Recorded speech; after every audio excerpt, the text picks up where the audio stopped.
आप लोगों से मैं एक और गुजारिश करूंगा कि अरुण राउत साहब हमारे साथ पैनल में है। मौलाना आजाद नगर में एक जो मस्जिद है, वो मस्जिद के लिए उन्होंने लाइफ टाइम टैक्स फ्री कराया है। लाइफ टाइम टैक्स, पानी पट्टी, घर पट्टी लाइफ टाइम फ्री कराया है, ये समझ लो। तो बेहतरीन काम किया है। और जो हमारी मस्जिद और मदरसों को सोचेगा, हम उसके लिए सोचेंगे।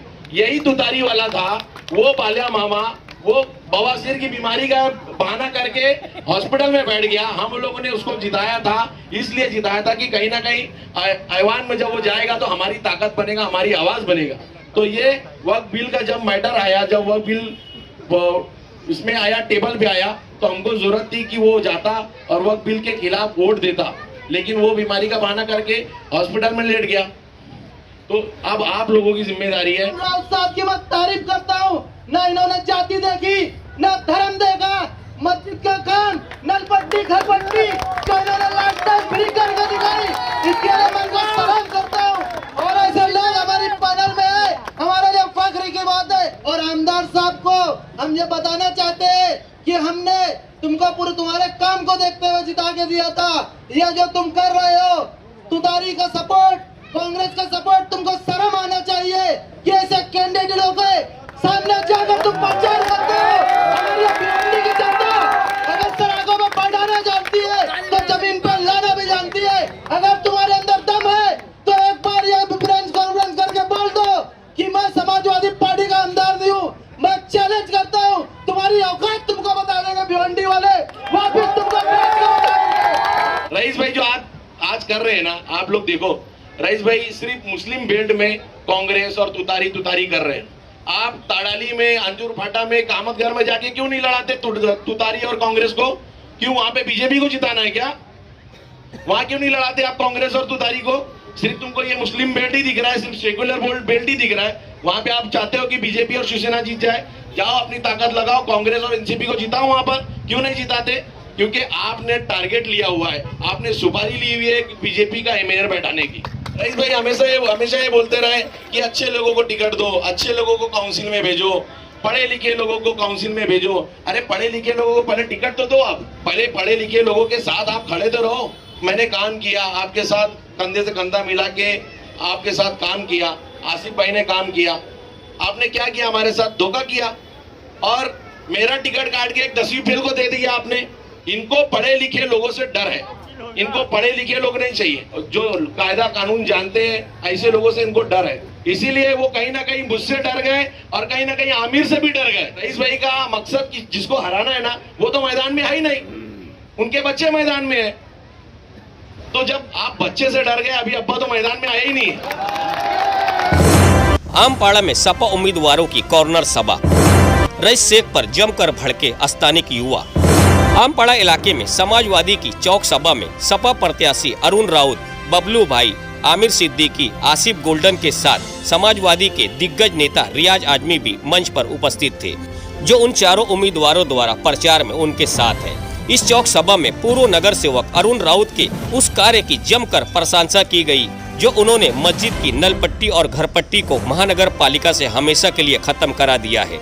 मुस्लिम समुदाय अरुण राउत के इस सराहनीय कार्य की तारीफ करते हुए उनका जोरदार तालियों से स्वागत किया है। नागरिकों ने कहा कि अरुण राउत ने यहां पर अनेकों समस्याओं का निवारण किया है। यही वजह है कि वार्ड नंबर 4 में मुस्लिम समुदाय उन्हें अपना मसीहा मानने लगे हैं। बता दें कि भिवंडी में सपा विधायक रईस शेख के पार्टी से विरुद्ध जाकर दूसरे पक्ष का प्रचार करना नागरिकों में गुस्से का कारण बन गया है। कल रात आमपाड़ा इलाके में सपा उम्मीदवारों की चौक सभा में मुस्लिम समुदाय ने विधायक रईस शेख की जमकर आलोचना की है, जिनका आरोप है कि रईस शेख ने भाजपा से सुपारी ली है, जिसके कारण वे केवल मुस्लिम इलाकों में ही कांग्रेस और एनसीपी का प्रचार करते दिखाई दे रहे हैं। नाराज युवाओं का कहना है कि यदि रईस शेख को समाजवादी पार्टी के खिलाफ काम करना ही है तो हिंदू इलाके कामतगर, तड़ाली, अंजूर फाटा जैसे इलाकों में कांग्रेस पार्टी या एनसीपी उम्मीदवारों का प्रचार क्यों नहीं करते हैं। इससे ये साफ है कि उन्होंने बीजेपी से सुपारी ली है। रईस शेख के इस तरह सपा के उम्मीदवारों की बजाय दूसरे पक्ष के उम्मीदवारों का प्रचार करना एक तरह से भिवंडी शहर में एक बड़ी नाराजगी की वजह बन गया है। मुस्लिम समुदाय का कहना है कि यदि वे उन्हें मुंबई से आने पर यहां से जिताना जानते हैं तो उन्हें जमीन पर लाना भी जानते हैं। उन्होंने दावा किया है कि इस बार भिवंडी ईस्ट में केवल सपा की साइकिल ही दौड़ेगी और ये विधायक रईस शेख की करारी हार की वजह साबित होगी। देखिए भिवंडी एक्सप्रेस से राकेश कलम्बे की विशेष रिपोर्ट। 2019 का चुनाव और शायद आपको याद होगा, महज 1300 वोटों से चुनकर आने वाले शख्स को हमने आपने 52,000 वोटों से चुनकर दिया। उनको वोट देने के लिए कोई मदनपुरा या सतारा से नहीं लोग आए थे, हमने और आपने उनको वोट दिया था। आने वाली 15 तारीख को बटन, साइकिल का बटन जरूर दबाना। किसी और का बटन दबाने से पहले सोच लेना। अंजूर फाटा से लेके कल्याण नगर तक जो लोग बेघर बेरोजगार हुए हैं, उनके आंसुओं को देखना। ये हमारे आमदार साहब आज जो डोर टू डोर कैंपेनिंग कर रहे हैं, आज तक हालचाल लेने के लिए नहीं गए। सबसे इंपॉर्टेंट आपको बात बताना चाहता हूं कि अंजूर फाटा के बाद अब कल्याण नाका की बारी है। भिवंडी शहर में कल्याण नाके से लोगों ने आमदार मुर्दाबाद के नारे लगाए। उन्हें पागल कुत्ते ने नहीं काटा था, कुछ वजूहात थी जो उनका सपोर्ट नहीं किया गया। अब इसके बाद अगर आपने थोड़ी सी गलती की तो ये आम पाने की बारी है। तो एक बात बताना चाहता हूँ, हमारे सामने जो तुतारी के कैंडिडेट खड़े हुए हैं और अभी मौजूदा पैनल में कैंडिडेट है, इसके पहले उनके लड़के ने कहा था ये अंसार मोहल्ले के बच्चे मेरे टुकड़ों में पलते हैं, तो उन बच्चों ने उससे झगड़ा करके बता दिया था यहाँ के लोग टुकड़े पे नहीं पलते। अभी ये जीते नहीं है तो टुकड़े पे पाल रहे हैं, जीतने के बाद बोलेंगे हमारे बाप के टुकड़े पे पलते हैं। ऐसे लोगों से होशियार रहे।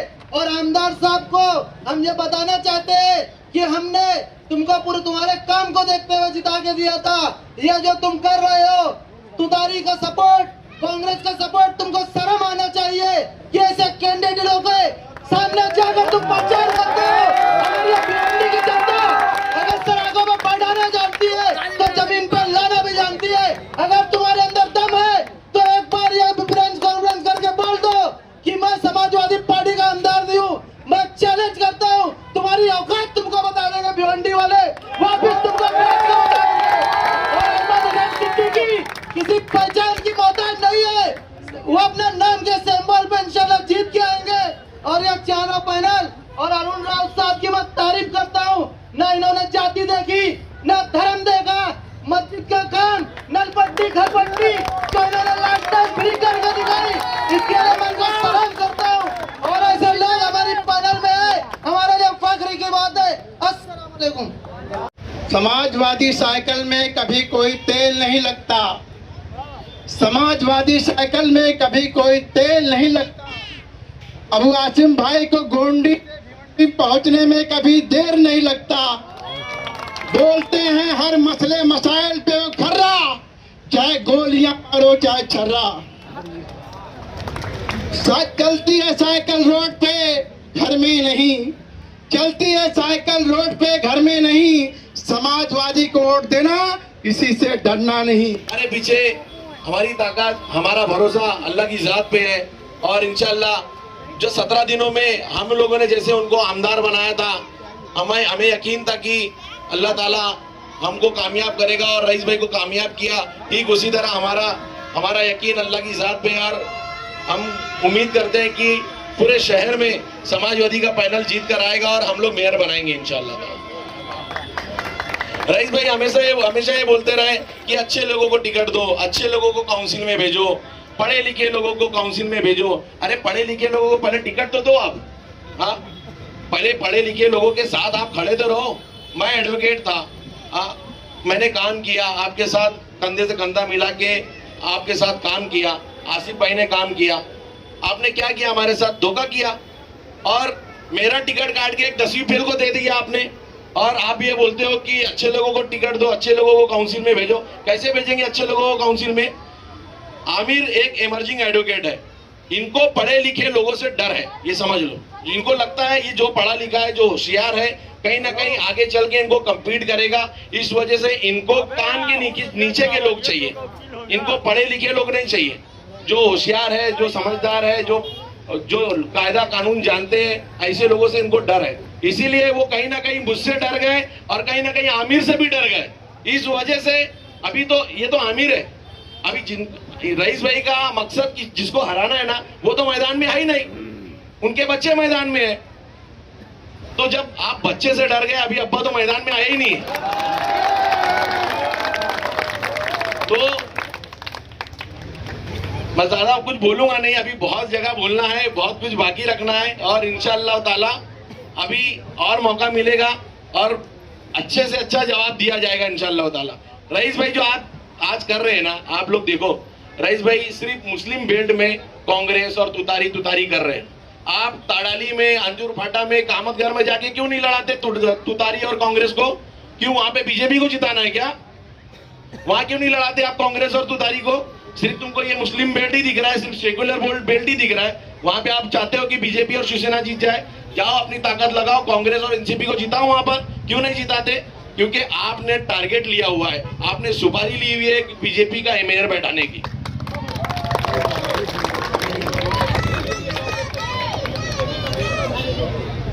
बिल्कुल आज आवाम बेदार हो चुकी है कि आपने क्या गोलमाल किया है। पूरे शहर के लोगों ने आपको वोट दिया, 52,000 की लीडिंग से आपको जिता के काउंसिल विधानसभा में भेजा, लेकिन आप क्या कर रहे हो? आज वही शहर के लोगों के खिलाफ आप प्रचार कर रहे हो। कुछ चंद लोगों को आपको जिताना है और चंद लोगों को हराना है। सिर्फ आप अपने हसद का शिकार हो गए हो और कुछ नहीं। आज आप जो लोगों ने आप लोगों को जिता के भेजा, आप उन्हीं के खिलाफ प्रचार कर रहे हो, उन्हीं के खिलाफ। वही जनता, भोली वाली जनता जिन्होंने आपको 2 बार एमएलए बनाया, आप उन्हीं की ताकत को तोड़ने की कोशिश कर रहे हो। और इंशाअल्लाह ये आवाम ये समझ चुकी है, आपकी मक्कारी को समझ चुकी है। 15 तारीख को आपको बेहतर जवाब मिलेगा इस चीज का। तो आप लोगों से मैं एक और गुजारिश करूंगा कि अरुण राउत साहब हमारे साथ पैनल में है। मौलाना आजाद नगर में एक जो मस्जिद है, वो मस्जिद के लिए उन्होंने लाइफ टाइम टैक्स फ्री कराया है। लाइफ टाइम टैक्स, पानी पट्टी, घर पट्टी लाइफ टाइम फ्री कराया है, ये समझ लो। तो बेहतरीन काम किया है। और जो हमारी मस्जिद और मदरसों को सोचेगा, हम उसके लिए सोचेंगे। यही तुतारी वाला था, वो बालिया मामा, वो बवासीर की बीमारी का बहाना करके हॉस्पिटल में बैठ गया। हम लोगों ने उसको जिताया था, इसलिए जिताया था कि कहीं ना कहीं ऐवान में जब वो जाएगा तो हमारी ताकत बनेगा, हमारी आवाज बनेगा। तो ये वक्फ बिल का जब मैटर आया, जब वक्फ बिल इसमें आया, टेबल पे आया, तो हमको जरूरत थी कि वो जाता और वक्फ बिल के खिलाफ वोट देता, लेकिन वो बीमारी का बहाना करके हॉस्पिटल में लेट गया। तो अब आप लोगों की जिम्मेदारी है। एनसीपी ने, शरद पवार ने हमेशा भिवंडी के मुसलमानों के खिलाफ जो है तो कभी भी इंसाफ नहीं किया। पहले भी उसकी पार्टी वही थी, सिंबल अलग था, अभी वही है, लीडर वही है, सिर्फ सिंबल अलग है। तो आप लोगों की जिम्मेदारी है, आप लोगों की जिम्मेदारी है कोशिश ये करना कि तुतारी की एक भी सीट नहीं आनी चाहिए, एक भी। क्योंकि उसने हमारा भरोसा तोड़ा, हमारे मस्जिदे, मदरसे, दरगाहों के खिलाफ हमारा भरोसा तोड़ा। हम लोग उसको 15 तारीख को उसका जवाब देंगे इंशाअल्लाह ताला। तो यही कुछ बातें आप लोग के सामने रखनी थी। समाजवादी का पूरा पैनल है, चारों वोट साइकिल के सिंबल पे डाल के आपको 15 तारीख को भारी मतों से समाजवादी के पूरे पैनल को मार्जिन से जिता के काउंसिल में भेजना है इंशाअल्लाह ताला। ठीक है, बहुत बहुत शुक्रिया।